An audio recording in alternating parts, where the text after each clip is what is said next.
Αυτό είναι βεγγαλικό χειρός. Το χρησιμοποιώ κατά τη διάρκεια της νύχτας ή το πρωί όταν έχει ομίχλη. Έχω τουλάχιστον 3 μέσα στο σκάφος μου και το χρησιμοποιώ πότε όταν είμαι σε κίνδυνο και δω παραπλέοντα σκάφη ή είμαι κοντά στην στεριά. Πώς δουλεύει αυτό και τι κάνει? Αυτό βγάζει φωτιά, παιδιά. Βγάζει φωτιά, δηλαδή είναι κόκκινο, έτσι. Έχει διάρκεια καύσης 3 λεπτά, έχει διάρκεια ζωής 3 χρόνια, να γράφετε πάνω στο βεγγαλικό μας. Εντάξει, θα διατηρούμε και αυτά σε στεγανό σημείο μέσα στο σκάφος και δουλεύει ως εξής. Βγάζω το καπάκι.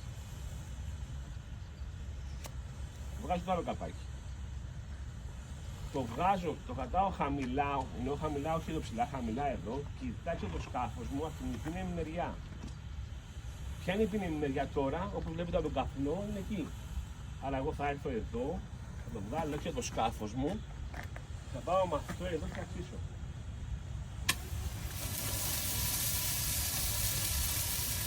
Και το κάνω εδώ έτσι έξω από το σκάφος μου. Μακριά από θέζες, μακριά από όλα. Το κρατάω κλειστά, γιατί όταν θα πάρει φωτιά αυτό και θα λιώσει, θα αρχίσει να πέσει το πλαστικό κάτω. Άμα το κρατήσω όρθιο, θα μου κάψει το χέρι. Βλέπετε, είναι ορατό αυτό περίπου στο 1,5 ναυτικό μίλι, με 2, 3 περίπου λεπτά διάρκεια καύσης, έτσι, 3 τεμάτια.